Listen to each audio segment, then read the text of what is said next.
First of all, I should thank my team. I just heard who was listening to someone that was not my student. But I was there, sir does not remember it. Then I joined Department Center for English Studies in 2003. Then in 2005 I joined MPhil, and it was around that time, I think. Yes, so 2 courses I took with sir. But it is not entirely sir's blame, because his class used to be very popular class and many students in that class, especially Bharata's Natyashastra, that course I did with him. And then there was another course in which there were 3 students. It was an MPhil program, because in MPhil we have only 12 students, so not 3 students were there. So just to put the records straight and also to honor teacher, who is also. I was nowadays, you see, my this time now I'm 83. So my memory has become Right. I either recognize the face or the name, I can't put the two together. Right. So, but I am on the still. My memory is still sharper, so I can But I pick was out. if you allow me then, I think I'm going to introduce him. He is a very easy person.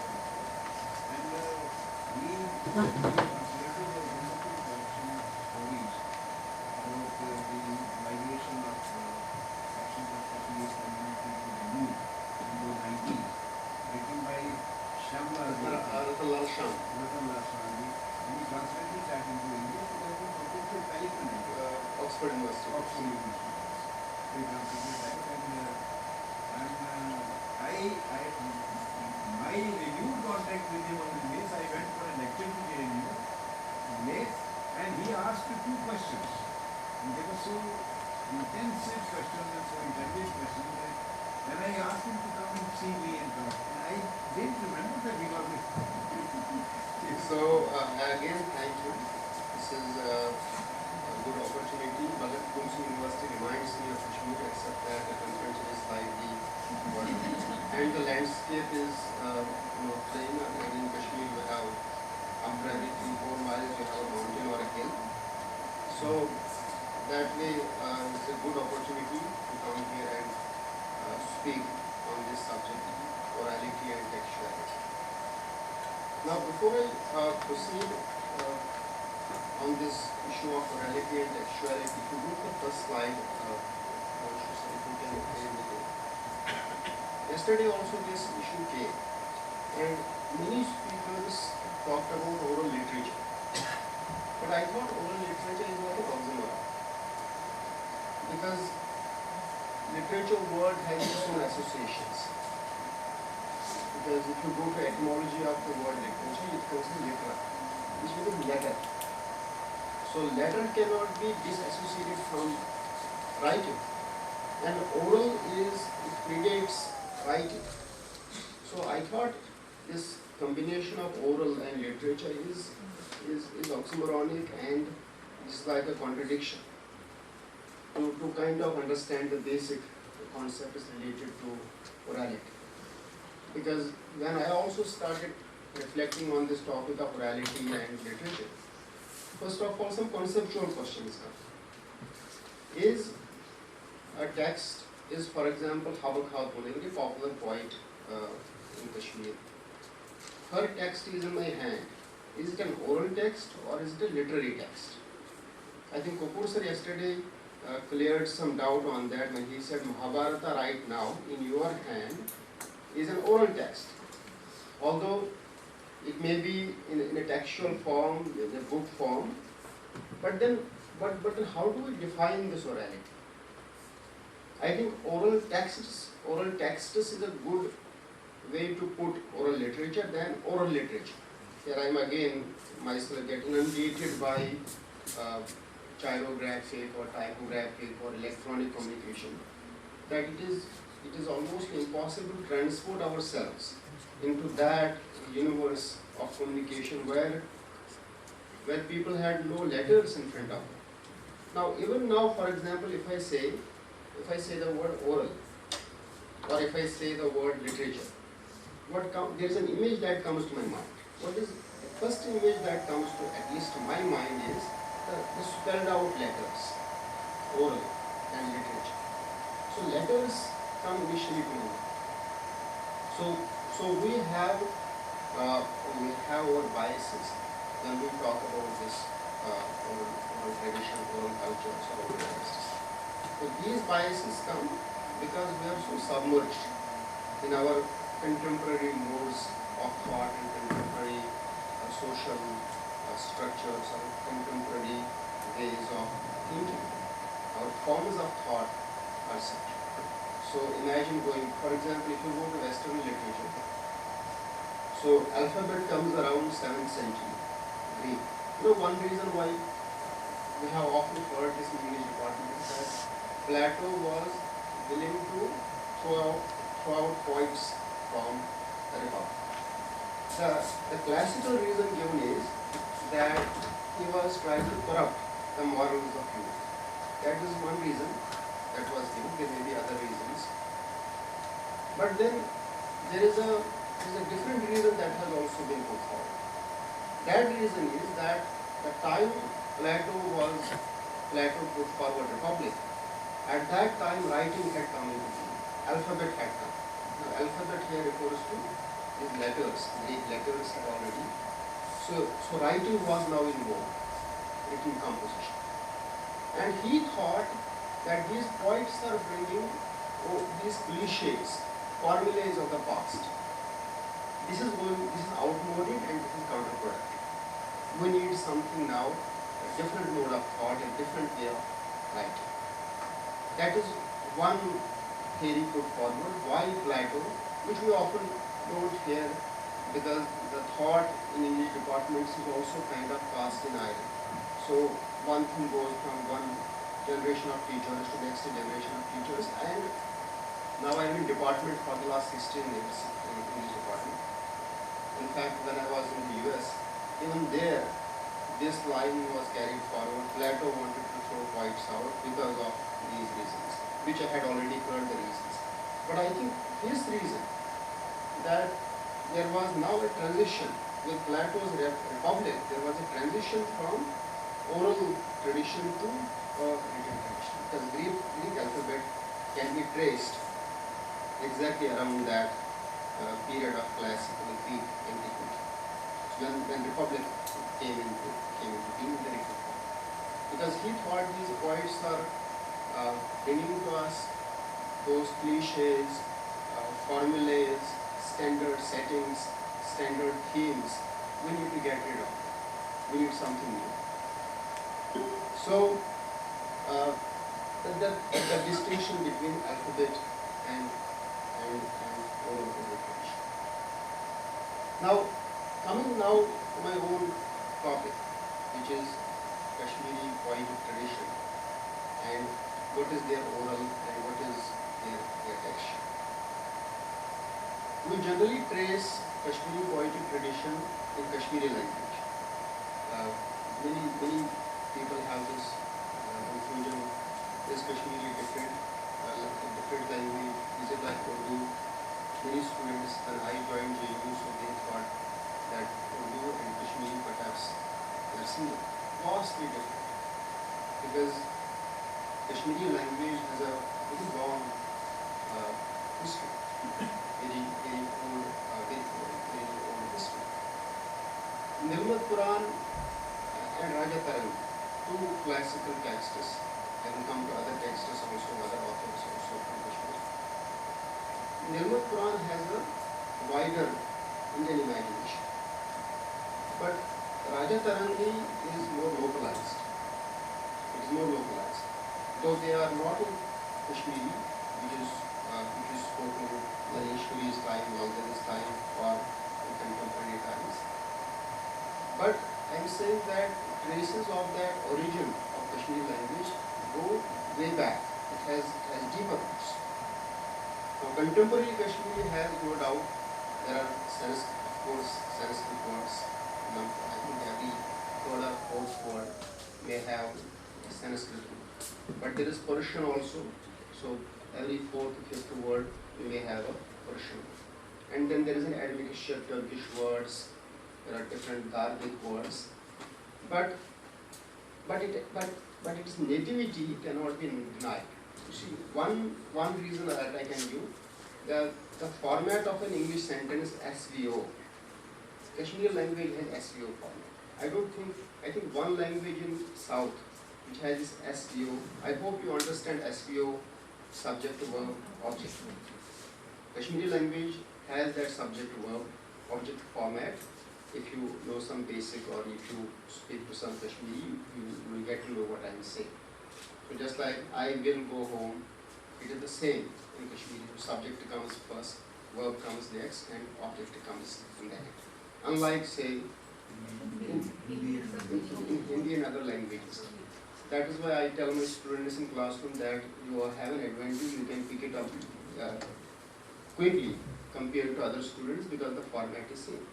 And then the masculine, feminine, every object is either masculine or it just happens.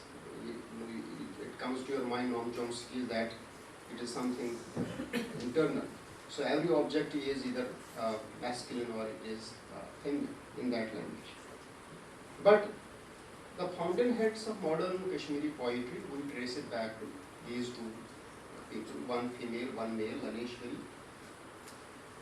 Kashmiri Pandits call her Laleshwari, we call her, Muslims call her Lal Ded, but equally revered figure. And then Nundareshi, Muslims call him Nundareshi, and Kashmiri Pandits call him Shahzadan, the blissful. Now, why I brought these two people in the context? Remember, I have three things in mind that I am going to tell you about orality and textuality. Number one, that oral tradition is generally formulates. I'll explain what that means. That is why I brought Plato, why he wanted to throw out poets, because they were formulae. The second is that this oral tradition is agonistic.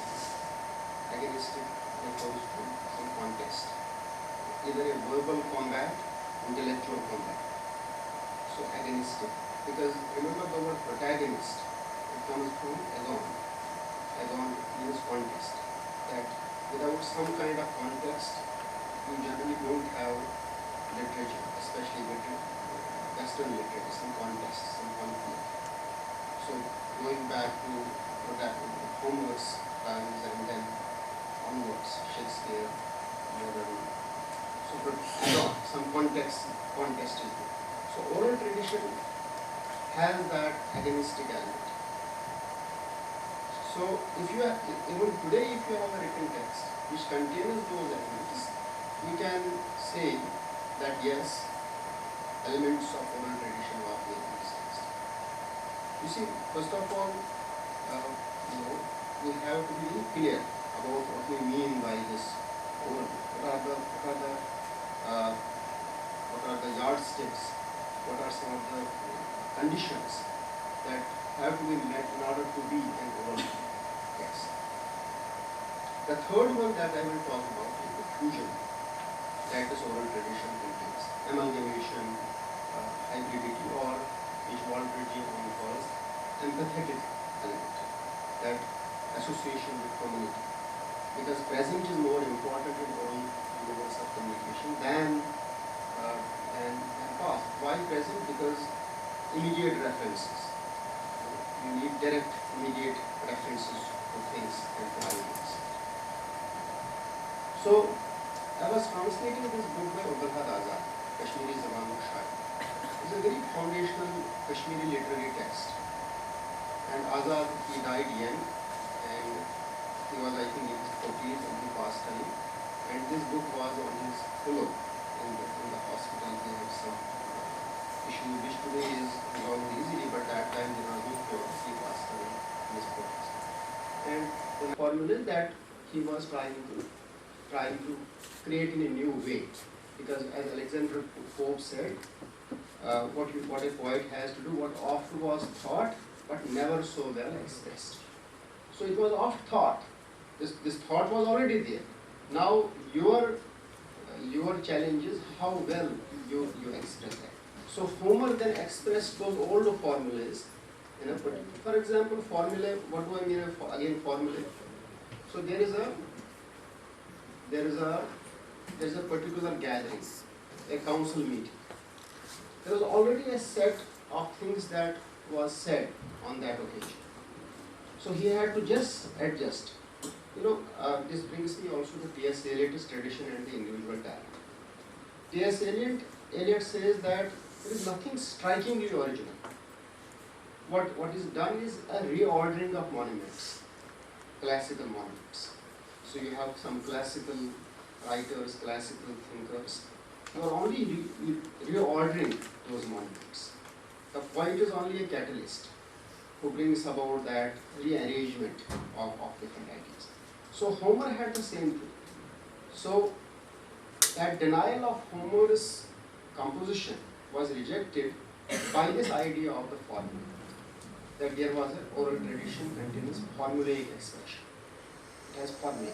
Why formulaic expression? Because things need to be repeated, otherwise they get lost. There need to be recurrent patterns of thought for carrying forward wisdom and also effective administration.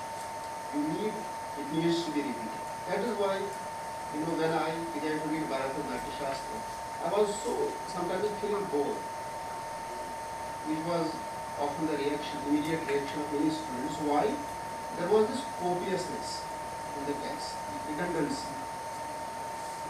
But we perhaps did not know the text belonged to oral tradition. In oral tradition, redundancy is common because things get repeated. Why repeated? They have to be memorized. There is a mnemonic property in oral tradition. So when you bring verbatim and oral tradition text into orality, it is often immediately boring because there is redundancy in the text. There is a copiousness in the text. There is this, and residue of that is in written writings also. When you find, for example, maybe exaggeration of some things. So we carry residues of those oral traditions in our written compositions. So Azad's question gets answered through that famous Homer question. So what was Azad's question? How come Nandit could write? So he was questioning this modern skeptical mind, saying that it is not possible. How come she could memorize these things? And how come when Nundrishi leaves home, he stays in a cave, and then his wife comes and tells him, please come out of cave, now come home, your children are waiting for him. They both talk in dialogue. And Azad would say, how is it possible they are talking like that? The answer comes from the famous Homeric question, whether Homer is the real author of Iliad and Odyssey or someone else has done it. The answer has been scientifically now proven that Homer is there. Why? Because Homer had a vast storehouse of previous knowledge in him. He only had in Alexander Pope's language what oft was taught but never so well expressed. He followed that practice and that is it. Now, what was Maleshwari's past? What was Nundarishi's past from which they were drawing on? So, in Greek civilization, there was a vast network of poets and storehouse of knowledge. What was in Kashmir? Now, that takes us to classical Sanskrit antiquity in Kashmir. We have, and that is what makes me feel perhaps Azad either consciously or he did not know, or maybe he did not want to acknowledge that classical Sanskrit antiquity that was available to these two people. And it is, if you come to grips with that, if you really understand that classical Sanskrit antiquity, you really feel that these two are perhaps not, it is not the beginning, it is perhaps the culmination of that classical Sanskrit tradition that was available to these two. It is like the apogee, perhaps the highest point that had been achieved at that point of time. So it was nothing so striking that why did they write like this? Why did they speak like this? because if you there are so many these shlokas of relation which I remember, which every typical Kashmiri remembers. For example, the Rishi at one point says, "Shiv Shiv Kalpil Rozam Rozam Kalpil Musam." So, which Luna Rishi addressing the relation that this Shiva is illuminating from your face, then don't distinguish between Hindu and Muslim. So, on the face of it, it looks a very unique construction which in modern brain perhaps cannot take. There are hundreds like that. I am quoting one which is on the tip of tongue of any competition. So, what was the tradition behind it? The tradition was, as was spoken yesterday also by Professor Rajnish Kumar Mishra. For example, you have Anand Vardhans, you have Abhinav Gupta, you have Mohammed, you have so many others who have contributed. That was behind these people. So they did not come out of the blue, which perhaps if Azad had tried, he would have given a detailed elaboration why they were composing like it, because there were preset formulas that they had to just tinker around in a very unique way to produce something like that they produced at that time. So a huge tradition into which I did not go. Yesterday, Professor Rajnish Kumar Mishra, he talked in depth about Kashmir Shaivis and an original contribution to Indian thought. I will come back to that again when I talk about a third point in oral tradition of Kashmiri poetry, which is fusion by elimination. So this was the first one, where if you please move on to the next. So if you look at this shlok by Laldan, Lalbos Rayas Duty to Mere, yes,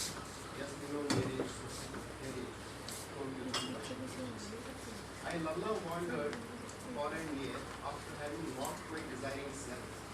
One who does not control his desires will fall into a well. He offered himself by each. Now, if you look at the first quote, these lines that she had, that is what Raghunath Azad was questioning. That it is not possible that in 14th century somebody could have done like this. She could have written. But the philosophy behind it predates Lal Tilak's time. So, as a homeland of rishis, several Klasa rishi. For example, in Kashmir there is a saying, when someone tells someone else that you get a long life, you often tell him that Rumesh. Now, Rumesh, I did not know. I thought this was some great Muslim saint in the past. That is why people are saying I. That may God give you Rumesh.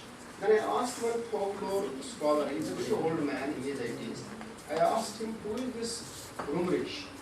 So he said, Rumesh is in our mythology, and a rishi who lived in the past, Ramu Rishi. So Ramu Rishi had long life. That is why the popular saying that may God give you the life or the lifespan of Ramu Rishi. So ask any ordinary Kashmiri, perhaps he or she may not know where from does this come. I thought it came from Rishi, but then I was told it goes back to some Rishi in the past, Ramu Rishi, who had a long life, and that is why people address it as Ramu Rishi. So again, coming to this point of formulaic thought and extension, that there was a pre-set of phrases, formulas, settings, standard settings that had to be tinkered with, and you had to now express it in a way that is more palatable, that sounds more appealing to the audience. And then you also amalgamate through that different cities. You see, Kashmir is at a very good point. very often people don't have an idea of the topography. It likes straddles civilizations. So you have on the one side Central Asian influence, on the other side we have the Hindu past, classical Sanskrit antiquity, top classical Sanskrit politicians have come from there.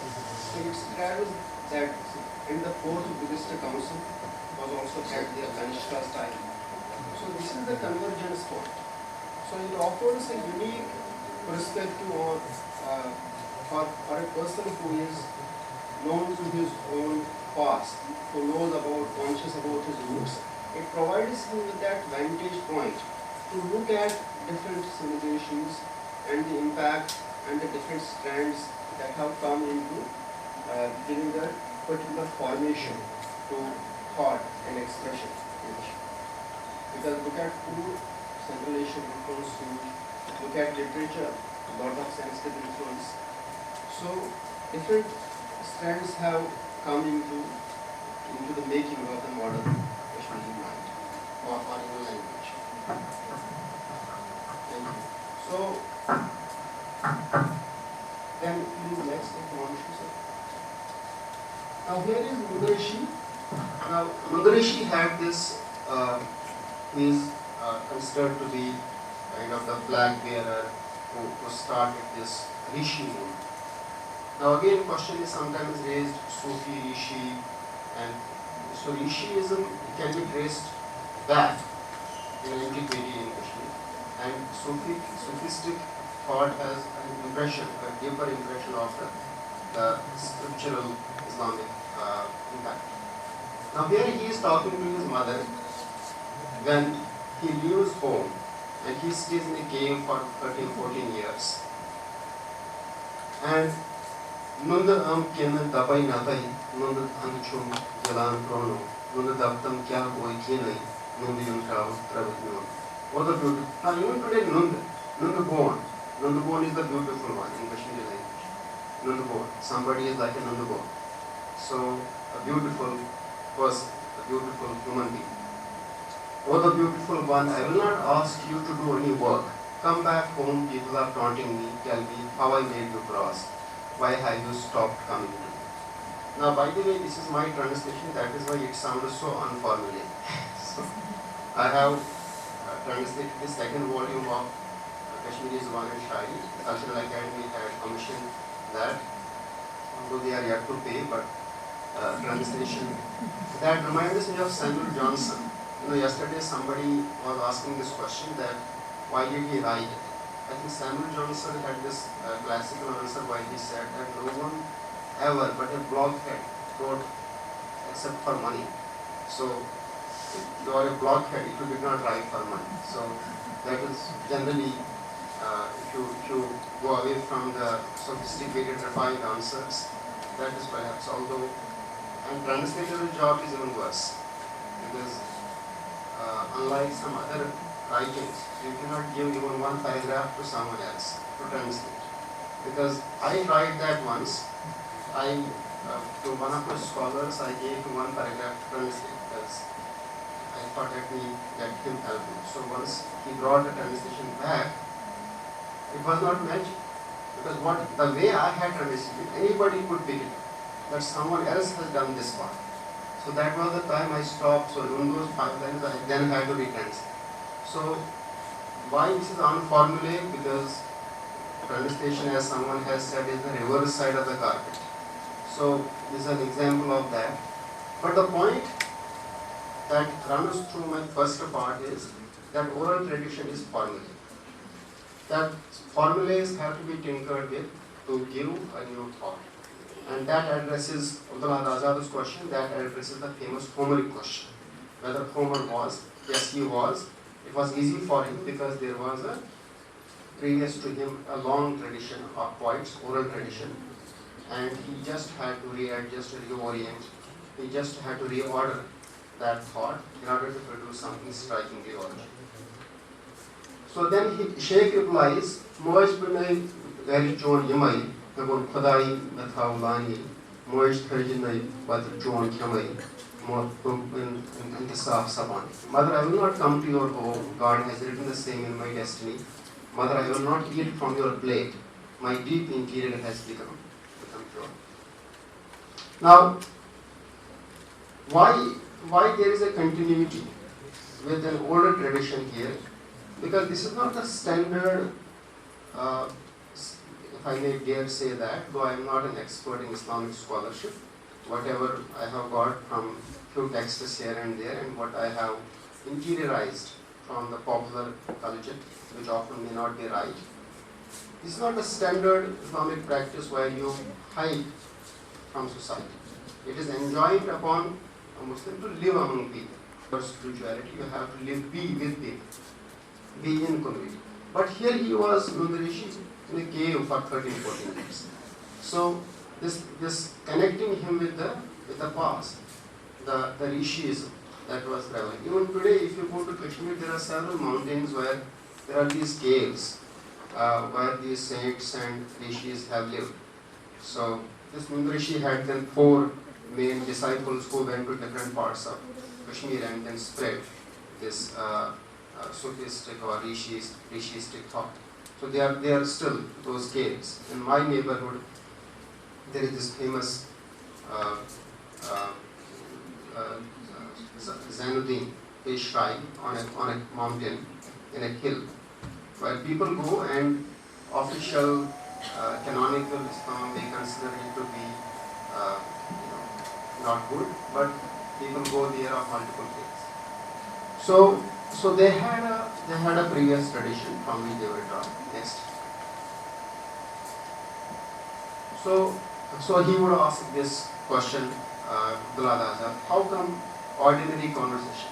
For example, sometimes Nundarishi is talking to a Persian Sayyid, because a lot of Sayyids came in 14th century. So if Sayyids had Persian language and he had Kashmiri language, how come even a Sayyid was talking in Persian language? So that question is also raised by Abdullah Azad, or even ordinary conversation. How come ordinary conversation of people was so poetic? Where from did it come? Now again, he brings another question also side by side with this. Kashmiri language has been de-patronized. It is only recently that it has been put in syllabus. Otherwise, unfortunately, Urdu has been given patronage in 20th century. Before that was Persian. Kashmiri language, if it has survived, it is because of people, bakers, carpenters, peasants, butchers, or it has survived because of cobblers, because even a sophisticated doctor has to talk to a carpenter. And when he talks to a carpenter, he cannot talk to him in Urdu, he has to talk to him in Kashmiri. So it is through them that, and perhaps if I am not wrong, this oral tradition also has also sustained, survived because of the so-called low people or people who belong to the lower hierarchy, because even today the trend, unfortunately in Kashmir, is that Urdu is getting very popularized, which is very unfortunate because why it is? Because the elite class, the political class speaks in that language, and this language had been de-patronized. So that was another reason why Azad brings this question. If Persian was the official, how come these people were speaking in such a sophisticated poetical language in the 14th century? Because these people, both Laleshwari and Nundarishi, their time is late 14th, early 15th century. And that is considered the first period of Kashmiri poetical tradition. Next comes then Bhagat and other.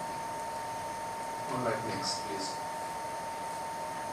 So there is a continued philosophical, socio-political, which is not given that due attention. I personally, when I did not know much about this particular past of my ancestors before I got into higher education and then looked at some texts and one got to know that there are deeper connections with our past. Next is motion. Now next feature of orality that I will come to now is first was the formulae, that what oral tradition is, what is the hallmark of oral tradition, what makes it then easy to compose. Oral methods of composition are determined by 7 features which I have in the first one, dealt with in the first one. Features of oral agonistic. Now what is agonistic is, as I told you, that most of the Western literature, it is conditioned by this some kind of contest is there, or you can sometimes, or conflict, a more sharper word perhaps than contest. Contest can be limited to verbal, intellectual combat or some challenge, but you have conflict that goes into violent domain also, as in Shakespeare's tragedy. But that essential feature of challenging, questioning, or this rebuttal of what you say is immediately rebutted by someone else, that is an essential feature of oral tradition. And that is, Kashmiri poetic tradition is replete with that. For example, there was an argument over 4 questions. When Laldev, she speaks to her guru, 4 questions they ask and then they try to answer. But which is the best light? Which is the best holy place? Who is the best friend? Which gives the best contentment to heart? Lala Arfa's husband had also joined this discussion. He said, Sirius Hune Prakash Hune, Gangi Hune Girat Kam, Boys Hune Bandav Hune, Rani Hune Sokkas. There is nothing equal to sun and light. There is no other sacred spot equal to Ganga. There is no greater friend and brother. No one gives more comfort than wife. This was Laldeva's husband. I am referring to contest in terms of ideas here. So, as an example of the character of oral tradition. Her guru says, Pashan Hune Prakash Hune, Pathan Hune Sokka, Chandas Hune Bandav Hune, Heni Hune Sokka. There is nothing equal to eyes and light. There is no other sacred spot than the knees. There is no greater friend than the pocket. Nothing gives more comfort than Heni. Heni is a kind of a, it is wrapped, a kind of a blanket that is wrapped around. So, then we come to his next. How Laldev replies to these 4 questions.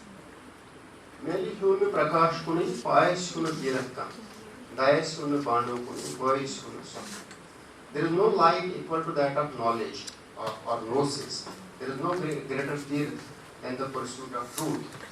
There is no greater friend than Paramatma, and there is no greater comfort in the fear of God.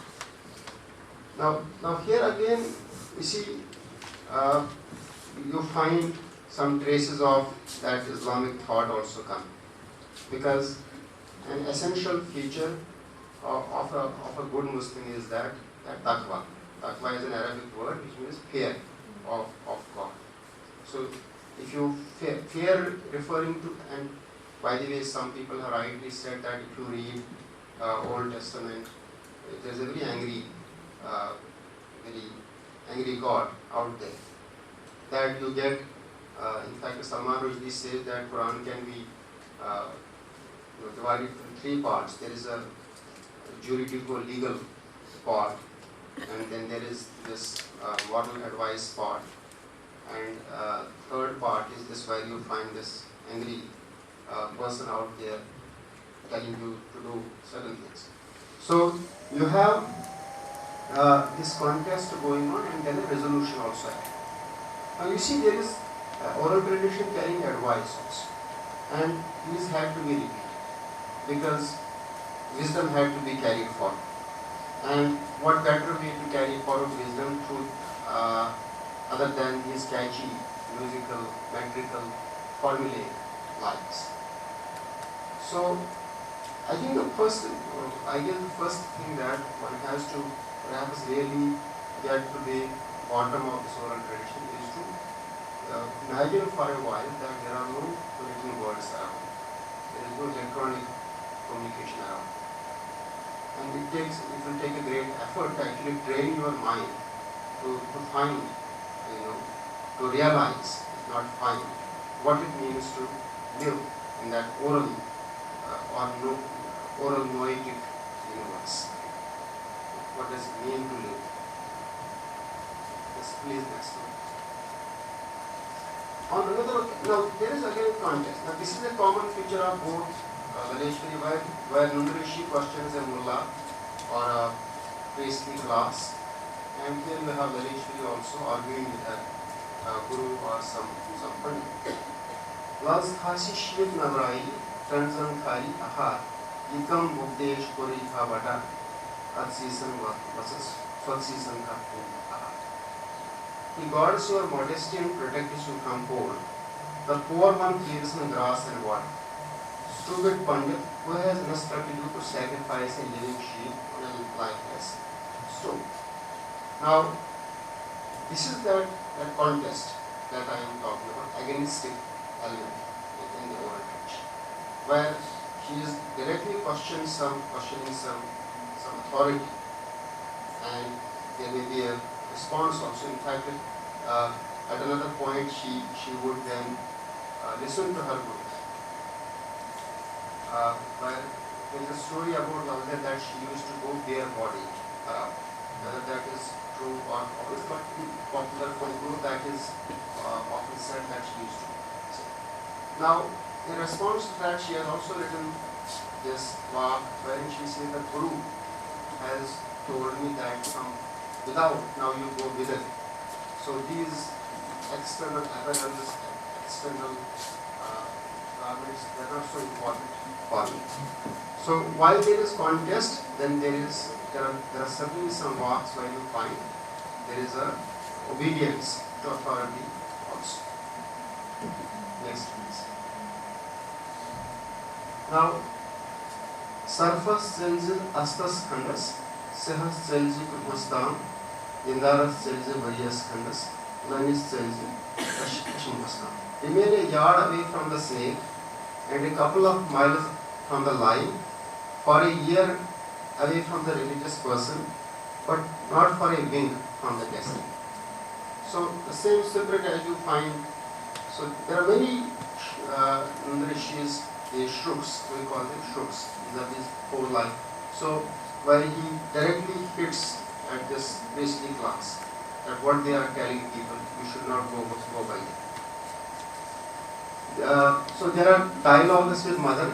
That is why this question came to me about debate and dialogue, because I thought dialogue is a more appropriate word when you talk about this oral communication, or with regard to the previous presentation where she was talking about the practice as a debate. So dialogue with mother, then there is weaver, then there is Amir Hamdani, Gum Sadhu, Tavali Rena, and then sarcasm directed towards the mullahs in this contest element between. Maybe, if you dig deeper, why this contest? Because perhaps a transition was taking place from one civilizational bedrock to a new civilizational bedrock, although bedrock may not be the right word, because bedrock was already there. The bottom stratum was already there. The appendages newly they were being added to it.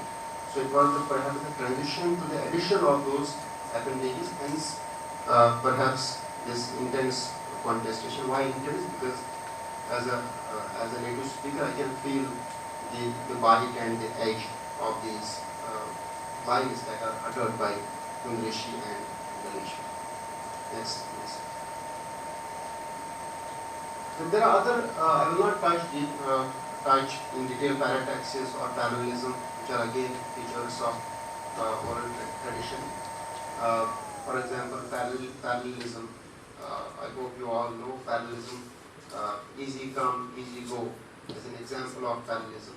Or for example, we always love those who admire us, but we only sometimes love those whom we admire, as an example of that parallelism. So those are also features I will not go into that, just an example to highlight that this also exists in the Kashmiri poetic tradition. Next please. Now this is the third one that I will talk about and with which I will also conclude, is this fusion of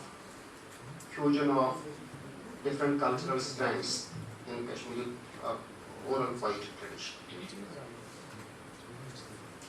Why fusion? Because see, perhaps it was an easier transition to a new civilizational aspect in Kashmir. Why?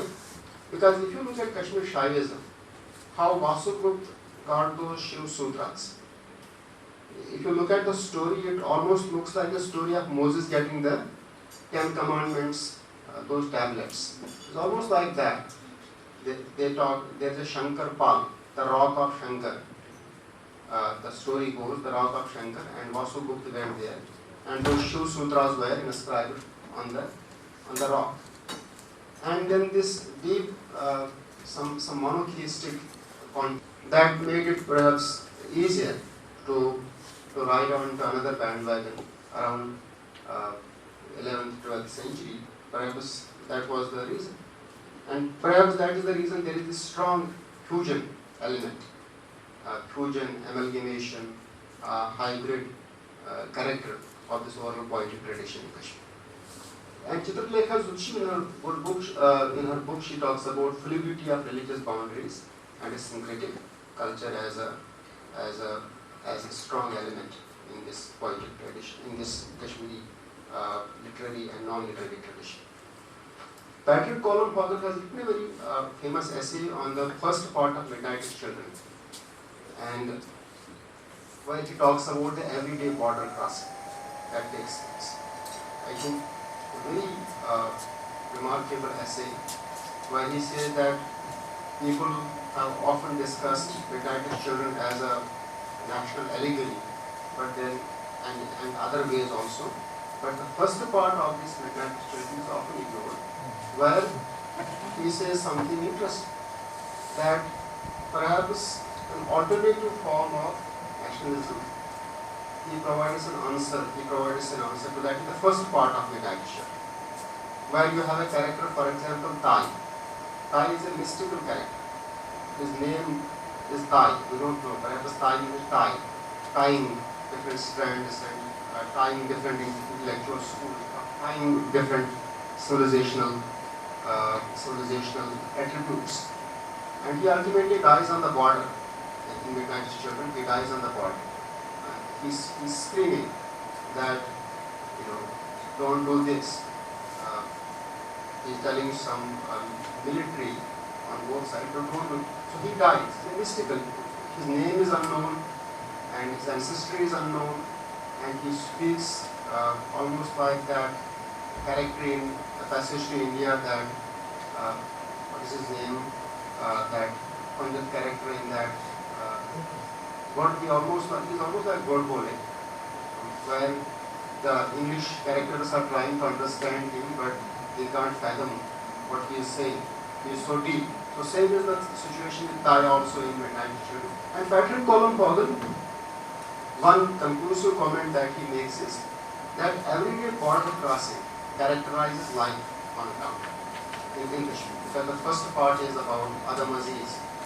In fact, Adam, the character, and his fall taking place, Adamic fall in Kashmir, when he loses faith. A typical example of that from non-literary tradition is Herath. Navratri is going on, I think it was a couple of days. It is called Navratri here, but in Kashmir it is called a Herath. Kashmiri Pandits call it Herath. Now Herath is a festival where you get a typical example of this border crossing, and borders almost disappear. Because walnuts are an important component of that festival there. Now my maternal aunt tells me that they have a walnut tree in the courtyard. The walnuts, a lot of the walnuts of that tree are reserved for a Pandit family. So there is a Pandit woman in the neighborhood. She had told him that when walnut harvest is, reserved these walnuts for Hera, for Navratri, because they keep it overnight and then walnuts next, because those walnuts are of good quality of that particular tree, which my maternal aunt was talking about. That these are for you know their name or that pandit lady. So where this everyday border crossing takes place, or for example a rice field, your field is next to another field. So evening tea time comes, you are short of bread, so you ask the other person from the other community, do you have something? And just for your information, there are some common things that are totally common. For example, you find salt tea early morning in every Kashmiri household, whether it is Sikh, whether it is Hindu or it is Muslim. Salt tea. When people tell me what is common among Kashmiris, I say one is of course Kashmiri language, then salt tea is also there. So which you find early morning everywhere.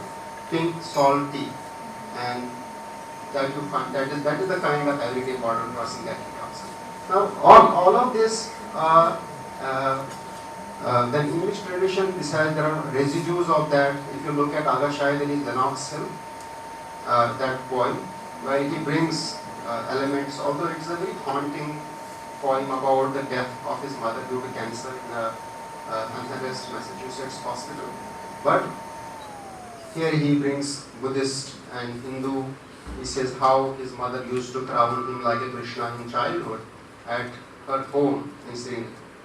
So that is present. So these are non-literary, non-Kashmiri, so in the Lennox Hill, English language poem. But this fusion element is featured in oral tradition because, as I told you, because of the older, this mixing up, the convergence, Kashmir as a convergence point of these different civilizational strands, whether it is, in fact, Christianity, there is a story that Jesus Christ, for example, Pahalgam, some of you have been there. The popular folklore is that Pahalgam is, Pahal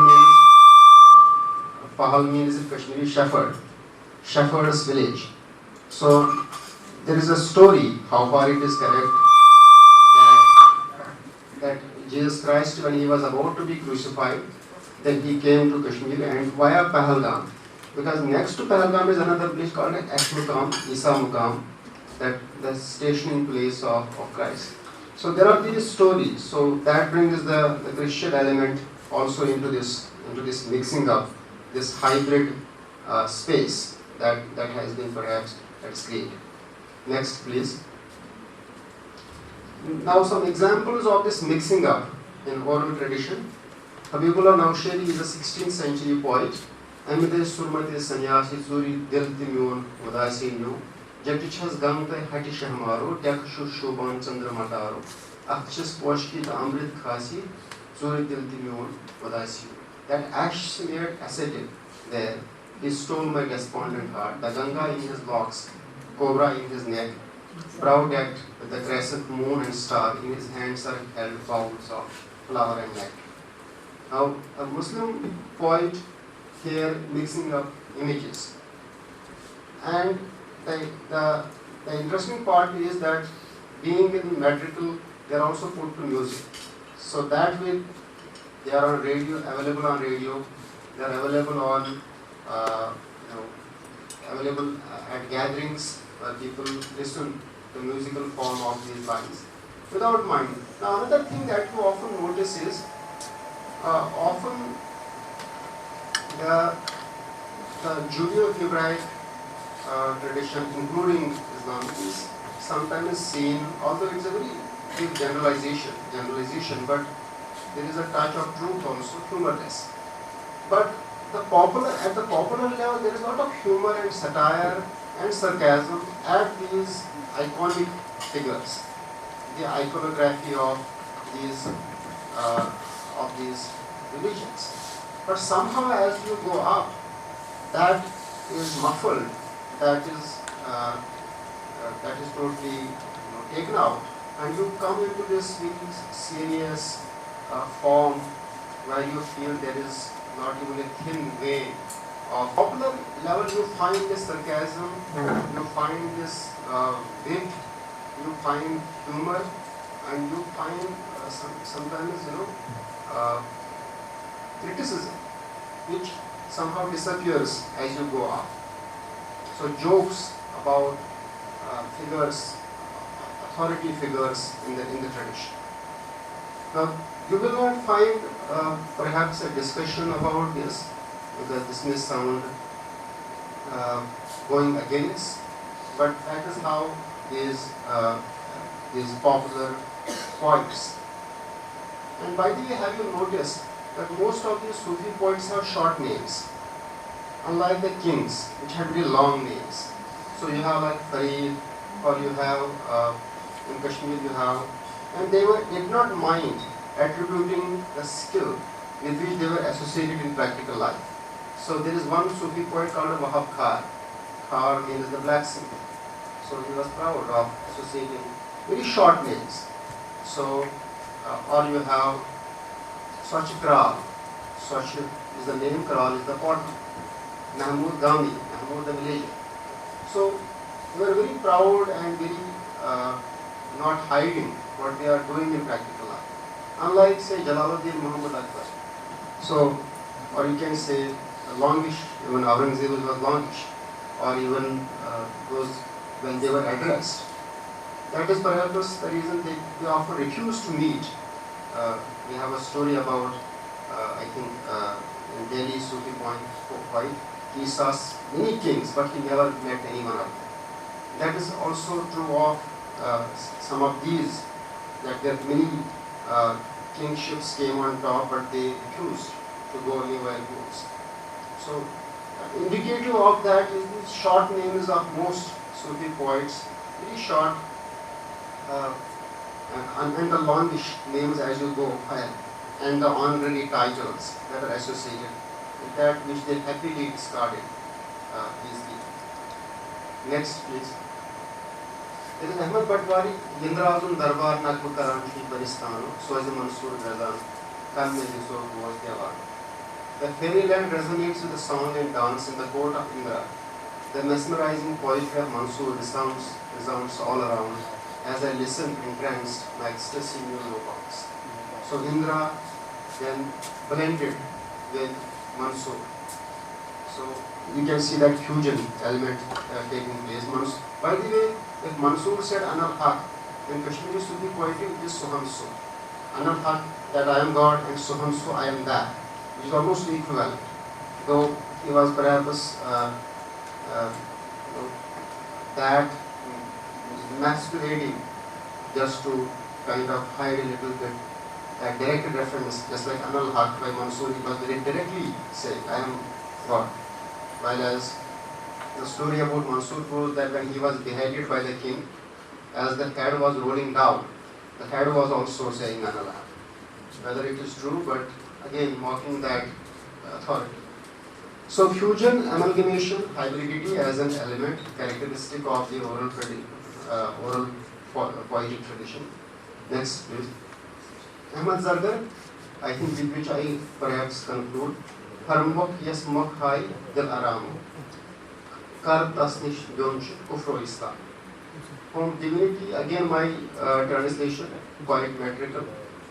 From divinity bestows this vision. How can Kufr and Islam be separate from? So, Harmok, 1885-1952, Hanchu Shakar Dotchu Muslim Saf Dotchu Shakar Alayun Nyayatayun Maayatayun. So, translation is given there. So, I think now the final slide, the conclusion, which is very brief, couple of lines. Aggregation. Aggregation is this formulaic character of oral tradition. Agonism and fusion of hallmarks of Kashmiri oral poetic tradition. They underscore the symbiosis of different cultural and religious traditions and the subliminal desire to live together. So with that I conclude, and I thank you for hearing me for this.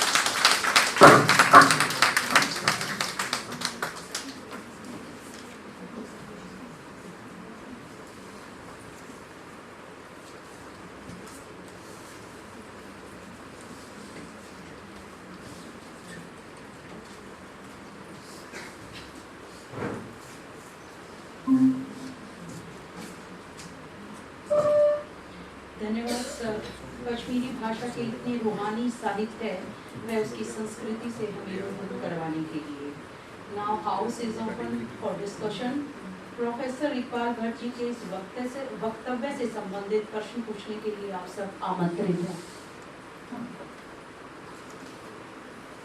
आमंत्रण स्वीकार कीजिए और प्रश्न पूछिएगा। I have, sir, I have one issue which I think that because I was going through your first part of the presentation, where we are discussing about the formulae. Myself is Matthews Joseph. I am a teacher here in this university, and I am from the Department of World Languages. I teach German.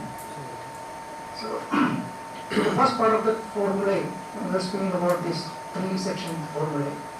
So I have seen that one of the translations for that Mundik Rishi's dialogue with his mother. So in that last line of it, the deep interior has become pure. So one of the questions is not necessarily about your this talk, but what is the reasons behind the selection of this deep interior? It could be the inner being, because so this is one observation. Then another one I will also ask. The second part, when you speak about the contests, the way we are using contests of ideas, contests of conflicts. So I was listening to you and I was feeling like it was something like the Chir Sagar Mandan. It was not necessarily there was a contest between Asuras and Devas. They were trying to find out the Amrit of it. So it was, for me, it was more like a Mandan was happening. I don't know what is the word. I was discussing with madams also what the exact English word where we can put this idea.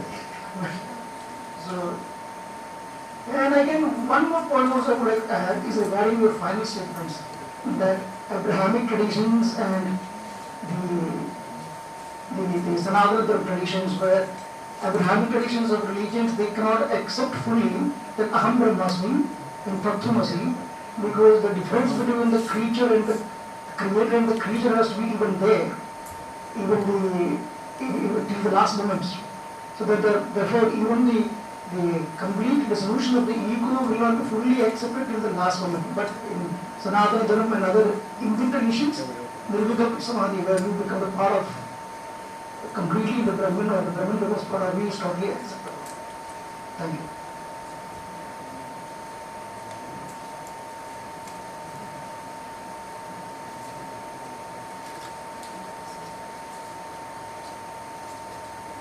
Thank you, Dr. Matthews, for your question. So first, I will come to the last one, the creator versus the created versus the creator. You see, these scriptures have also been vastly interpreted, and different people, if you look at this mystical Sufi thought in Islam also, even they quote lines from the same scriptures and then arrive at these conclusions. And they also believe that this authority interpretations of priestly class, discard them. We don't need to. There should be direct access. We are the masters, suffer also. So, your statement that finally there has to be your one interpretation may be correct to some extent, but as far as my small reading goes, that people disagree on so many things. If you look at today, YouTube is available, you look at scholars from different schools, they give radically different interpretations. Sometimes I personally feel liberated by some interpretations. I feel that here is some liberatory theology that has come forward from my civilizational stream. But you go to another person, then suddenly, as they say that until 40 you are only researching. Life begins at 40. So perhaps I am at that stage where I am trying to perhaps find something, but this is one way. Then you refer to this word interior, whether that is the correct translation, and your position was that your inner being perhaps may be the right word. But Yes and no maybe, because being, then there are these associations of being, as you know, philosophers have written books on this being, becoming, etc. So it takes us into different directions.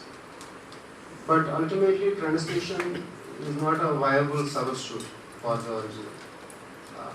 You have to see what the person is saying there.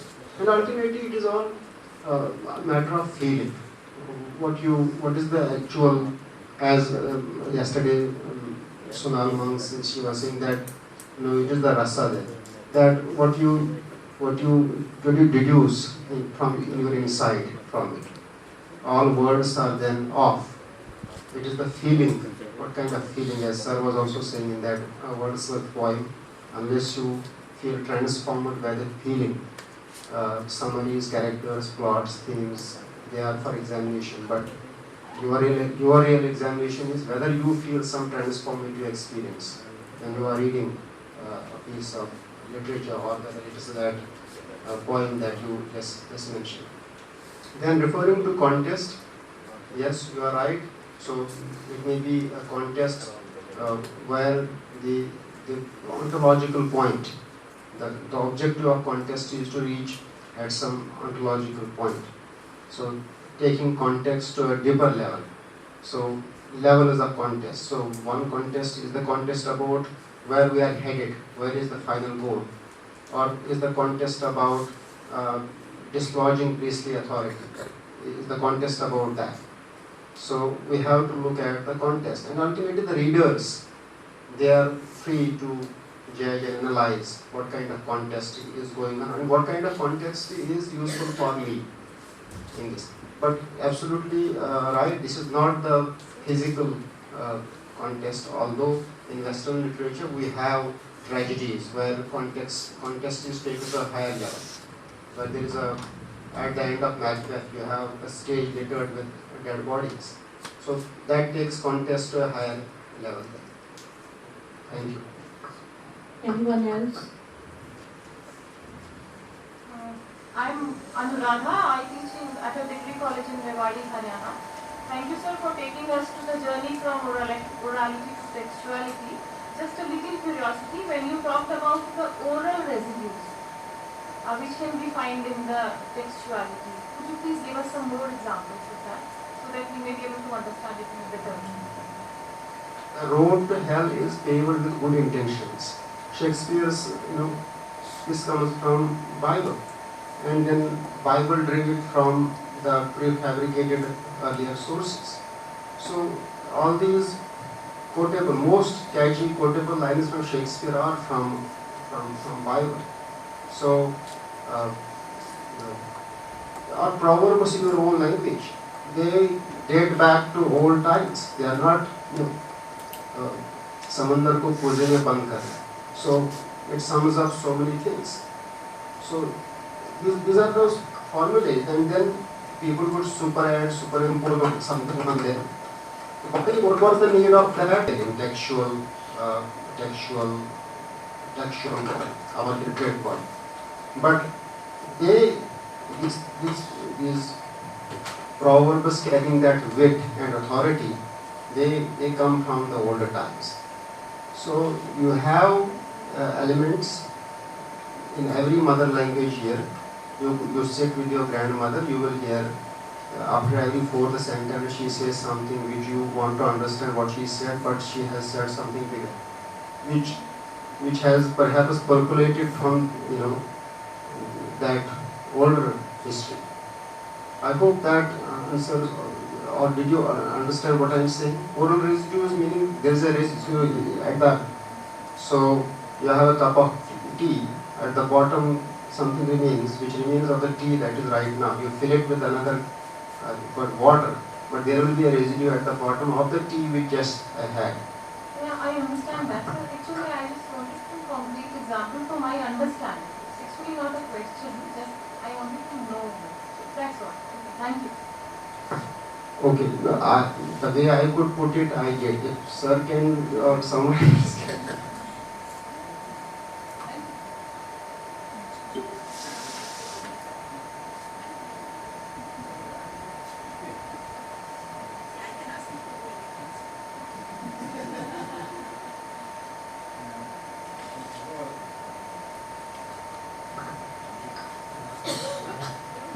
First of all, I must express my appreciation for Iqbal's, Javed's very wonderful, very clear, lucid presentation and very well structured presentation. Very well structured presentation. And I think we have had a concrete example of concrete examples from poetry and from poetry which is sourced in the rich, complex intellectual traditions which is the heritage of Kashmir. You mentioned then he mentioned Karishka's council. This amalgam, true syncretism kind of thought. And then interestingly, it is quite a revelation. Some of the things that he said were quite lovely, quite revelation. The same poets being read, studied, admired by different sections of the society, and reading into those poems, different kind of associations, and also adaptation. There is a great adaptability in the, because of its rich amalgamation. There is a great, it appears a great ability to adapt, things, a readiness to adapt. That is, in fact, this amalgam, the rich complexity, has reduced the dogmatism of thought. Reduced the dogmatism of thought. And I am also very glad that you addressed this question of oral literature and coordinated oxymoron. Very correct. It should have occurred to us, but it did. It's a good one. And your argument about orality as a kind of sedimentation in the entire literary world.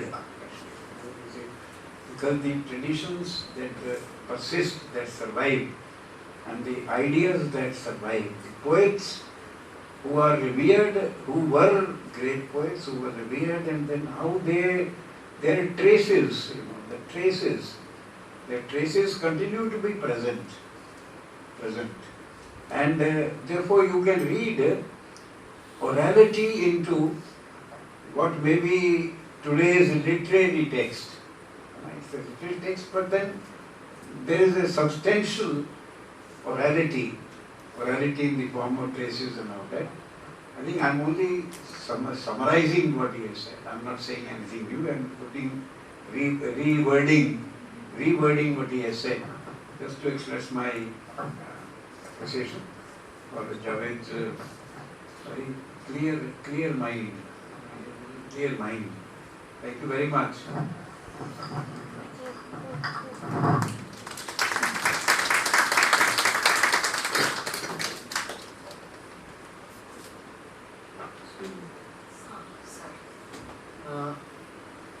Javedji, it was wonderful listening to your marathon presentation.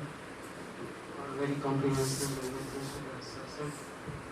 You suggested about the terminology that it can be called oral text, and I concur, because going by the Vedas, the interpretation of text as anything that lends to communicating something, that is text, whether it is a building or it's an artifact, it is any other thing. I think that was the base of it, but then now that this definition is sought to expand, oral text probably would be quite in order.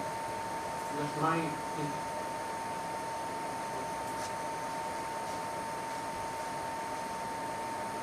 I agree with that, because if you look at some concrete weaving examples, in Kashmir we have that old traditional mat, which was called a patij. In fact, there is a saying in Kashmiri, it's a jigo patji. Saji means 40, and Paji means by 40 you are, you are mad. So Pataji was woven. So in winters people would weave those mats because winter was the lean season where people had no job. Either they went to different parts of India or they sat back or wove those, and then they either sold them or they used them at home. So what you do, the warp and woof, the weaving exercise, where you make new designs. The material is already available. It is again that formula. The material is there. You are only weaving it in now different designs. So you are creating a new design, like a pashmina shawl. So it has so many unique designs. So material is same, but you are only reordering whether you use GSA or you use Walter Jackson's theorization on this. You are only creating a new design, which is more appealing, more aesthetic, and more useful in practical life also. So text, I think, would be more appropriate because literature, letters of the alphabet. So it takes us. It is like saying, if a cow had become extinct, and someone describes cow in today's world, we say maybe an automobile with legs. So there are different associations of. We will not conceive of cow if we use contemporary vocabulary, because each word that we use, it takes us into associations of our own synchronic this world, right? So there's a horizontal and a vertical dimension to it. The horizontal dimension of this word literature, it takes us to a world of letters. But text has the chance and opportunity, if you explain properly what it at its root means, to take us into that vertical domain, to the diachronic world, explaining it better.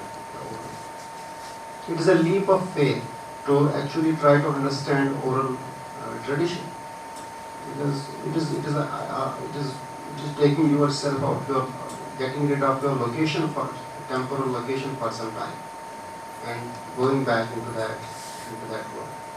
Where you imagine, for example, we are talking and there is no page, no screen, no letters. How will we talk? Will it be saying, first of all, the challenge is how we imagine ourselves talking when we are. Will there be a gathering like this if we are in an oral world? How many people would have been there, and how were the acoustic element? It is all sound. There are no letters. Visually, we don't conceive letters. We only have sound. So, sound and memory, the acoustic and the mnemonic element is coming together in order to produce that oral universal communication. The text, the oral features of the text are let's say X, they are X. But in the same language, the folk compositions, which are not written down. For example, Ramayana, Mahabharata, or these poetries that we have seen, Nandreshi, they are written down also.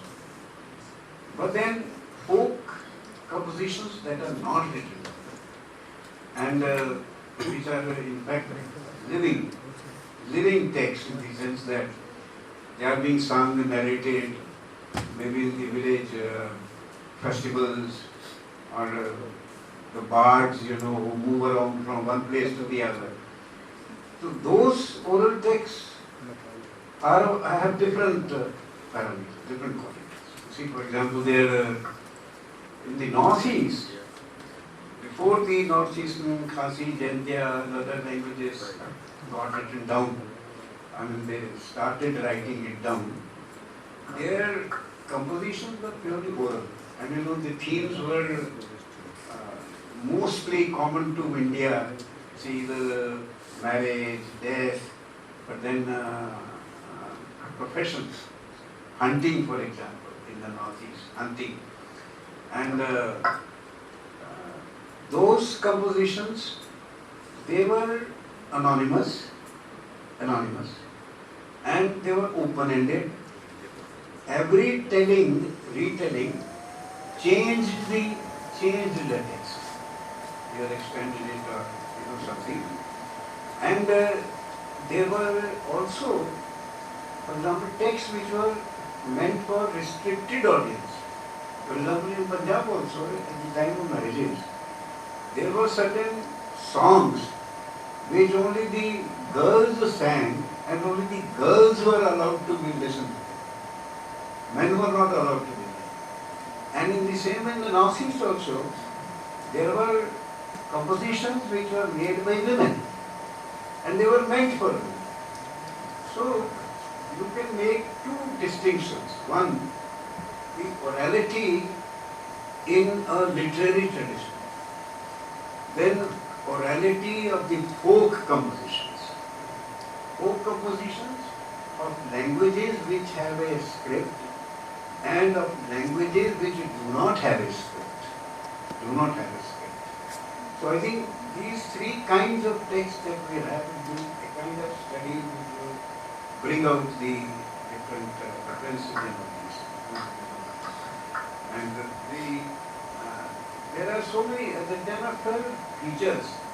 In fact, in one of these, that lady Caroline Marak of Garo, she has a whole book on the folk oral poetry. So you get different. So that to me that maybe this discussion can be extended to include these things also, and then to understand the properties of each of these kinds. Sir, I just want to add one more thing. Because listening to Dr. Batra, I was thinking the word you started to explain the literature and connecting that to the letter. But if you think in the Indian traditions, the words nowadays we are using Sahitya. So it is more about, it is more to the society. So then that issue of the letter will be once again can be contested.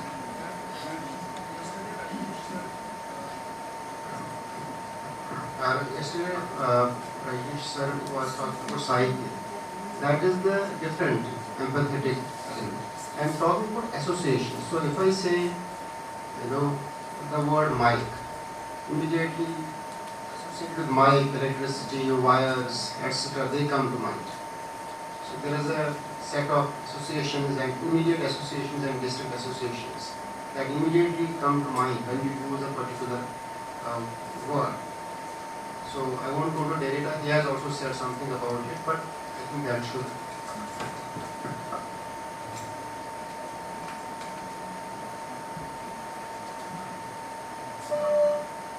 धन्यवाद sir. अब मैं इस सत्र की अध्यक्षा professor Ipshita Chandra से अनुरोध करूंगी कि वे प्रोफेसर इकबाल भट्ट के उत्कृष्ट व वैचारिक वक्तव्य पर अपनी ऑब्जर्वेशन हम सबके साथ साझा करें। ये तो आप डाल ही दिए समन्वय को गुजर में आपने उत्कृष्ट कह ही दिया है, तो मैं क्या ही कहूँ नया। But I will, as usual, just end with a question, because all the issues that Iqbal ji has considered are things that I would also like to talk about at some length, including what sir has said regarding the residues of orality in literature. Sir may have forgotten, but I have not, that he used the word scriptal in contrast to oral long ago. And I have been using it ever since, instead of calling things oral in literature. So there is that one additional element to that. But that when we are talking about scriptal construction, we may not be talking about literature. So that, leaves us free of this business of litera is a word, etc. I mean, it refers to letters and writing. But keeping that aside, actually, the question that I want to ask, what sir has suggested that, these three different kinds of orality or use of language in, through, the voice, if one would just say that, not through letters, not through another technology that intervenes between me and language and the addressee. So when we are thinking of this, and when we bring these three different possibilities that sir has suggested together, that is folk constructions which are oral and have never been written down, those which were oral and were written down, and those which were oral but have become, as Iqbalji said, formulae in written texts. I think one thing which we should not be looking for is some vague idea which is impossible to grasp of purity. And in this, I think, what we need to look at, which sir has suggested, are the relations between these different kinds of orality. So, right from yesterday, we have been trying to think in terms of what are the categories that we are going to use as students and readers of literature and teachers of literature. What are the categories that we are going to use to understand the world of letters that we have, whether those letters are heard or written or sung or spoken. And I think when we are looking at categories, then the idea of purity and as opposed to it hybridity has to be discarded, and we have to think of something else. Thank you so much.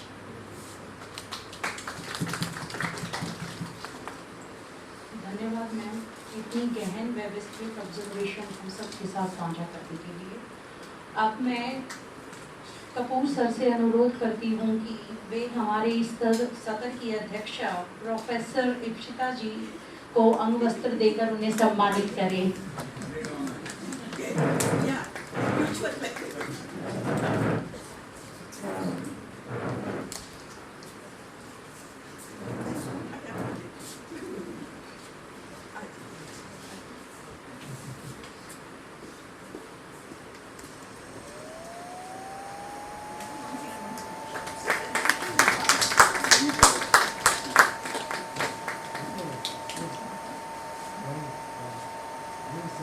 I must tell the audience that many years ago, and I think it was just in Jadavpur when I used to go there. I have known her since then. And then in our Encyclopedia of Indian Poetics, which is under printing now, under appearance in the press now, she was responsible for the entire unit of Bengali literature. We are not finding people.